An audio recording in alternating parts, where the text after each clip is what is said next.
Hai, masih bersama saya, Mr. Z, bicara. Tentu saja bicara tentang kebenaran, berdasarkan fakta, data, dan realita.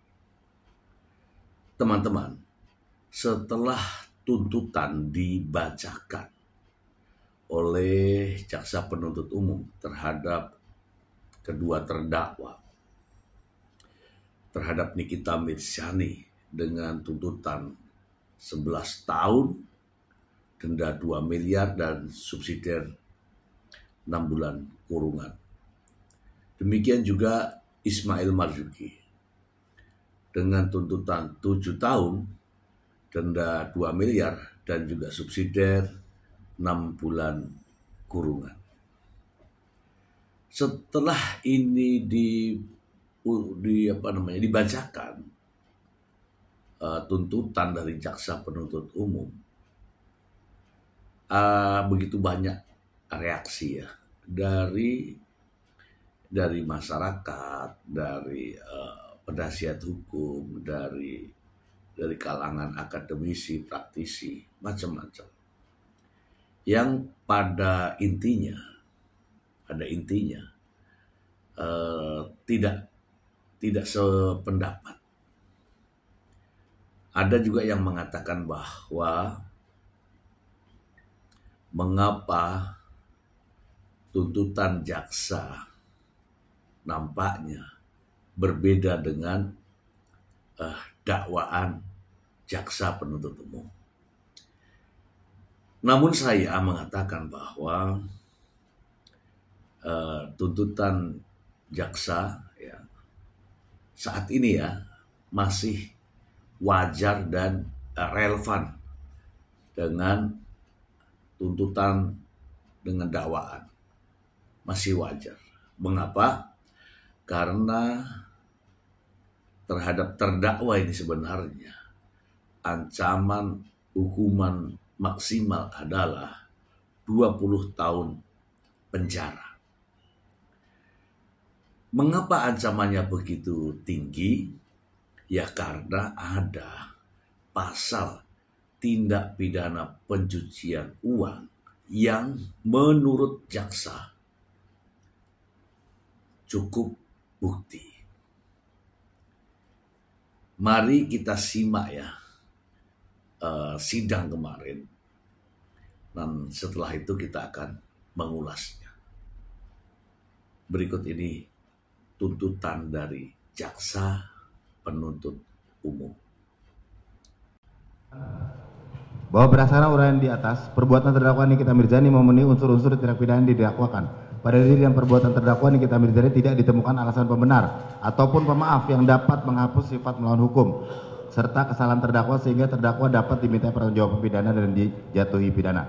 Bahwa berdasarkan ketentuan pertama ke-1 pasal 45 ayat 10 huruf A junto pasal 27B ayat 2 Undang-Undang Republik Indonesia nomor 11 tahun 2008 tentang informasi dan transaksi elektronik sebagaimana telah diubah terakhir dengan Undang-Undang Republik Indonesia nomor 1 tahun 2024 tentang perubahan kedua dan Undang-Undang Republik Indonesia tahun nomor 11 tahun 2008 tentang informasi dan transaksi elektronik junto pasal 55 ayat 1 ke 1 KUHP dan kedua pasal 3 Undang-Undang Republik Indonesia nomor 8 tahun 2010 tentang pencegahan dan pemberantasan tindak pidana pencucian uang junto pasal 55 ayat 1 ke 1 Kitab Undang-Undang Hukum Pidana, maka terdakwa dapat dijatuhi pidana penjara.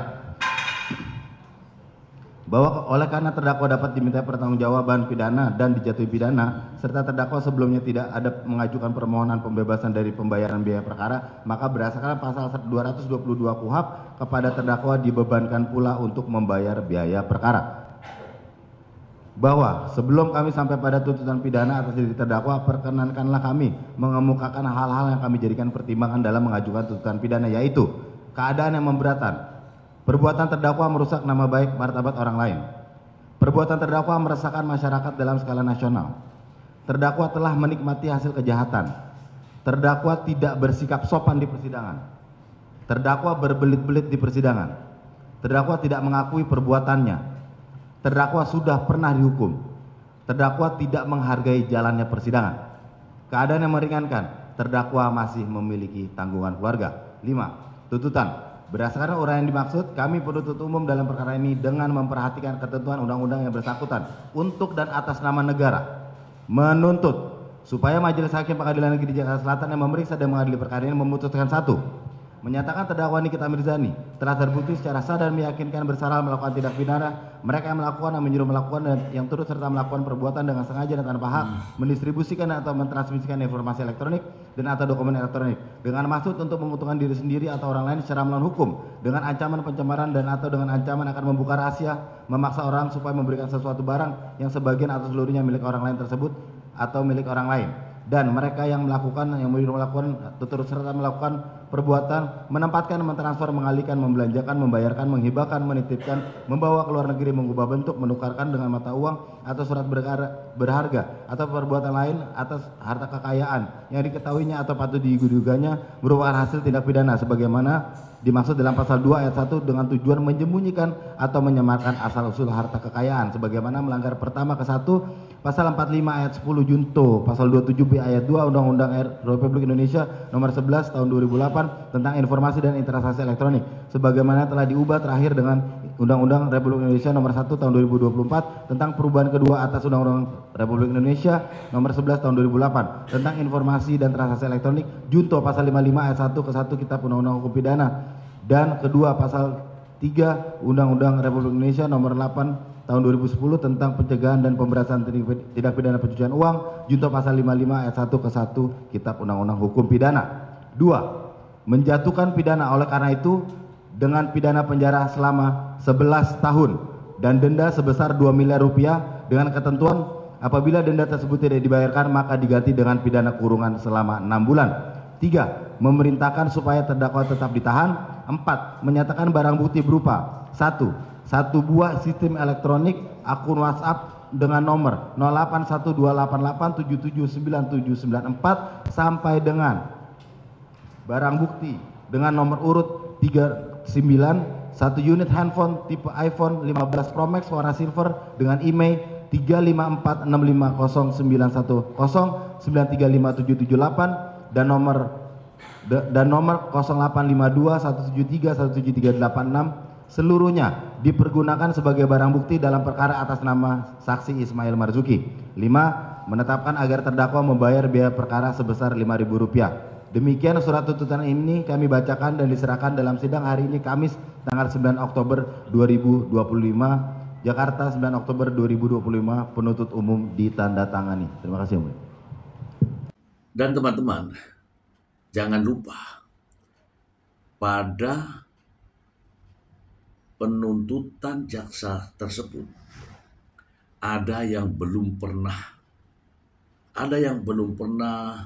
terpublikasikan, yaitu sebenarnya ya peran dari Dr. Oki dan Dr. Samira yang ketika itu sebenarnya kedua orang tersebut ini sejatinya adalah saksi dari pihak jaksa, namun ya sepertinya menguntungkan kepada pihak Nikita Mirzani.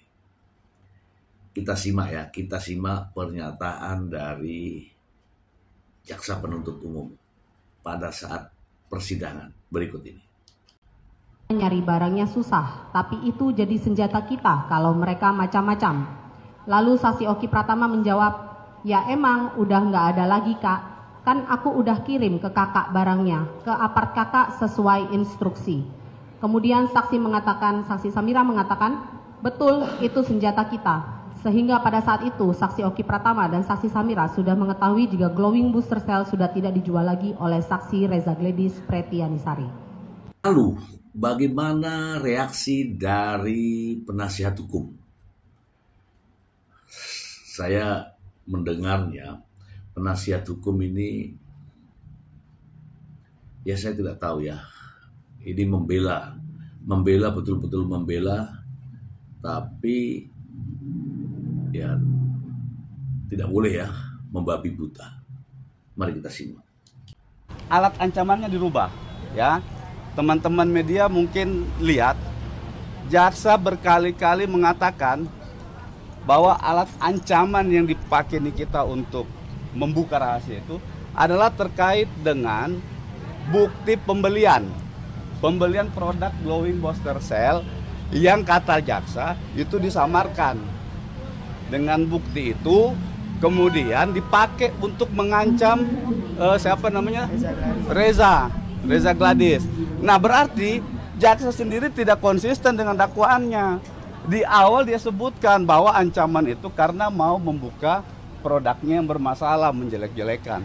Sekarang dirubah sama jaksa dalam tuntutannya, alat mengancam di dalam Undang-Undang ITE yang disebutkan jaksa tadi itu adalah karena ada pembelian produk glowing booster itu yang disamarkan tanggal pembeliannya. Nah, ini menarik. Nah, sekarang pertanyaan seriusnya, apa yang menjadi rahasia di dalam bukti pembelian itu? Kalau itu misalnya tidak disamarkan, ya logikanya begitu ya. Kalau itu tidak disamarkan, maka apa rahasia yang akan terbongkar dari pembelian itu, bukti pembelian. Nah, di situ sebenarnya tidak memenuhi ancaman yang dimaksud. Ini kita dianggap ya.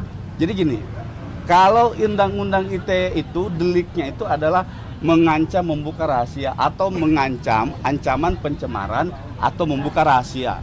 Ya. Sekarang kita pakai logika jaksa.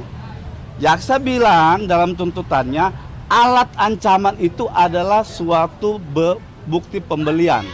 Oke? Pertanyaan seriusnya, kalau itu dibilang sebagai alat mengancam, maka pengancaman pencemarannya di mana? Ya.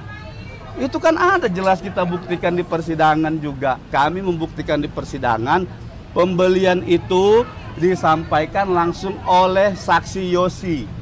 Yosi waktu itu yang bertemu sama Nikita di Sambal Setan Kemang. Saksi Yosi ini juga kemudian menyampaikan kepada Nikita, Kak Niki, saya ada barangnya. Bukti pembeliannya ada. Dan ini adalah tanggapan seorang praktisi hukum ya terkait persoalan ini.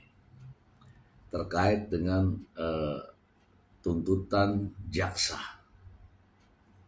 Ya, mari kita simak baik-baik. Ini tuntutan jaksa sudah dibacakan dan menguraikan semua fakta-fakta persidangan. Berikut. Pada pembacaan tuntutan terhadap terdakwa Nikita Mirzani di Pengadilan Negeri Jakarta Selatan, penuntut umum dari Kajari Jakarta Selatan telah membacakan uraian-uraian unsur-unsur dalam dakwaan yang dianggap telah terbukti.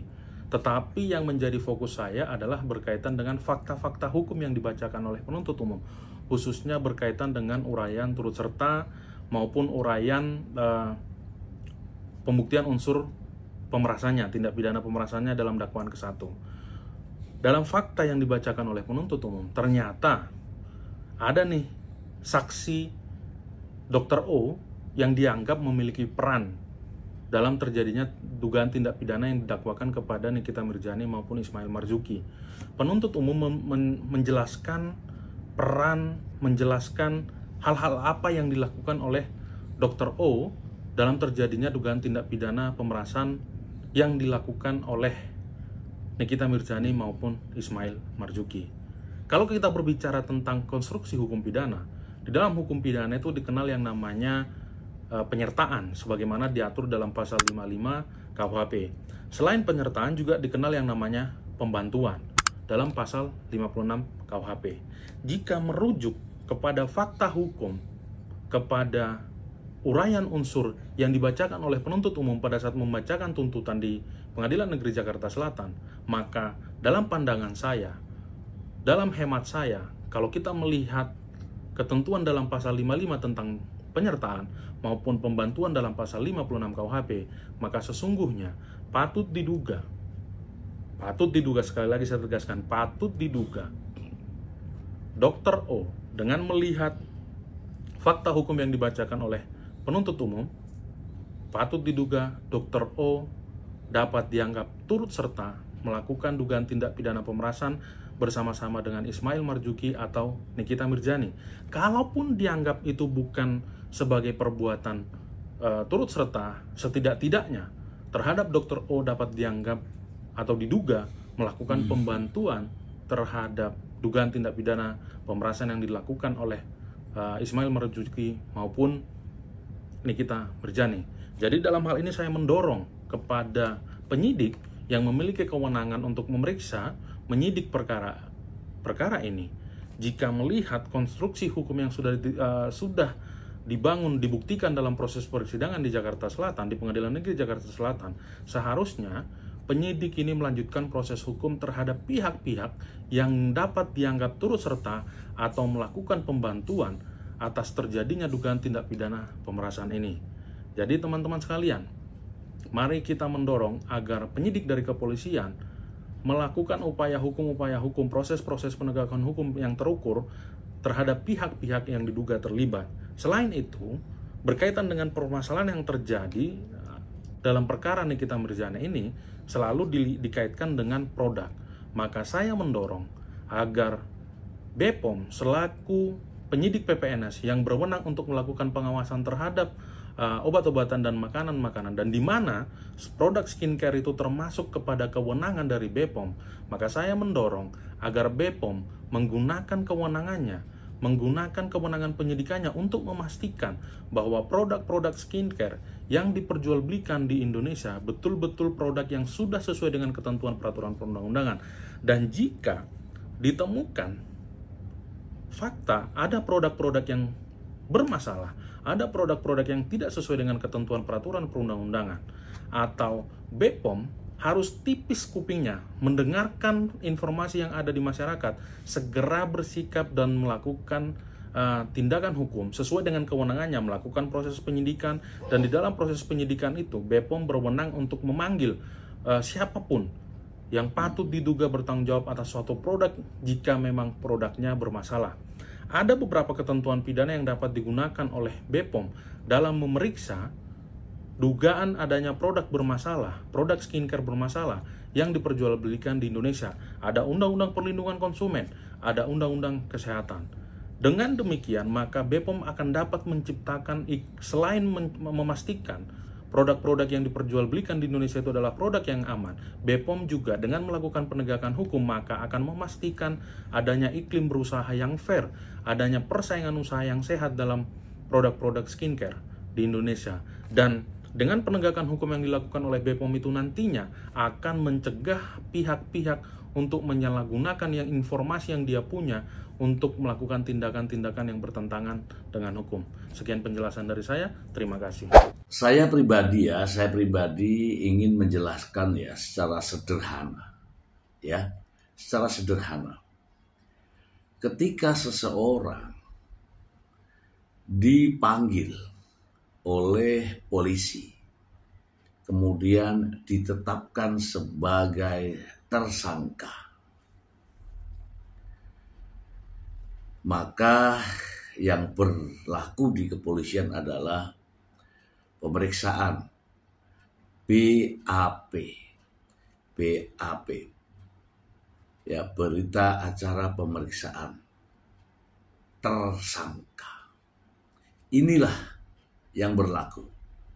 Setelah pemeriksaan terhadap tersangka yang dituangkan dalam BAP, maka secara administrasi keseluruhan polisi mentersangkakan dengan pasal-pasal yang menurut penyidik sesuai dengan perbuatan pidananya.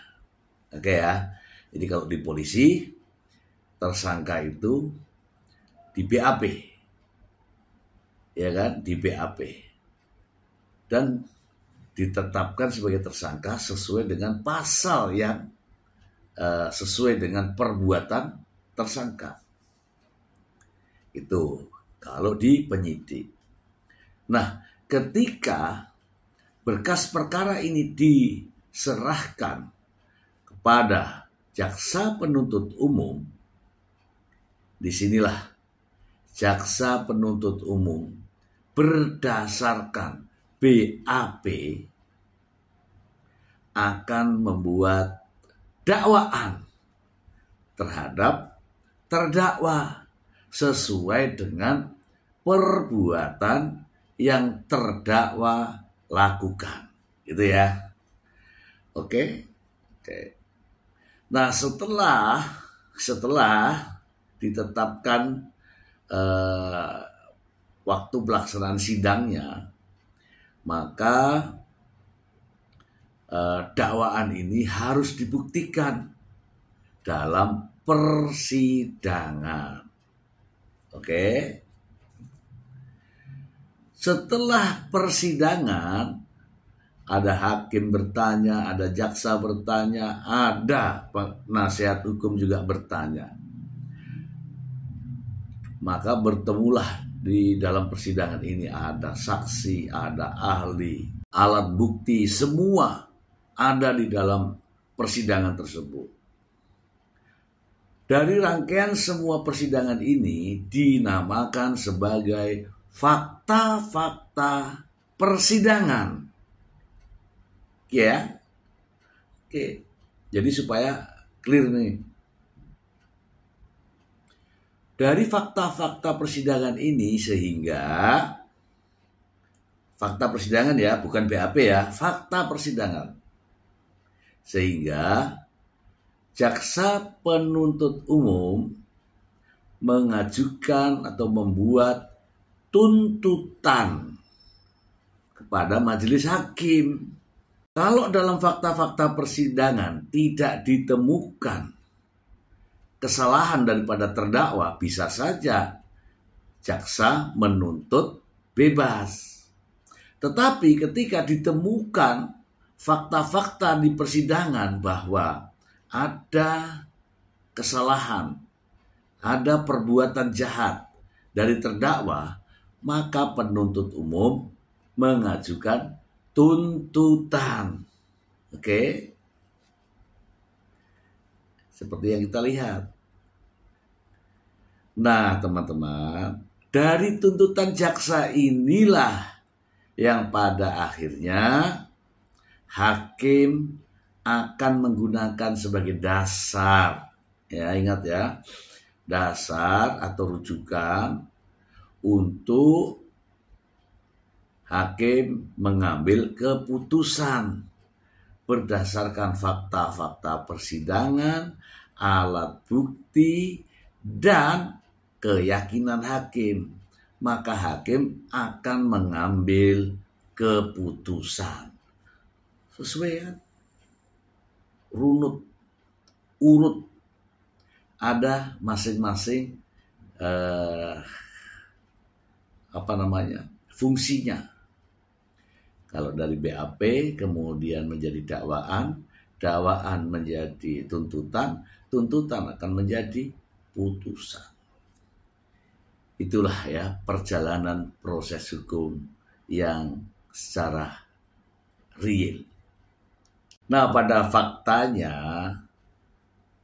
terdakwa Nikita Mirzani dan juga Mail Saputra dituntut oleh jaksa penuntut umum. Berdasarkan apa?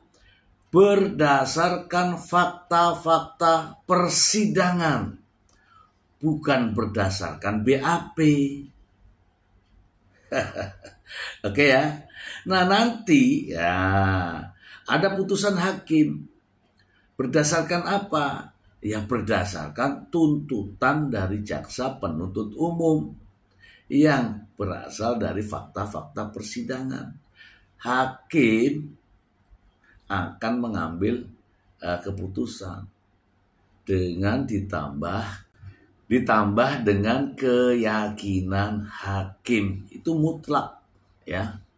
Jadi dalam putusan hakim tidak ada intervensi dari manapun, termasuk dari masyarakat atau dari netizen. Semua dari fakta-fakta persidangan. Itu saja ya teman-teman ya. Semoga apa yang saya sampaikan ini bermanfaat untuk kita semua. Terima kasih. Bye.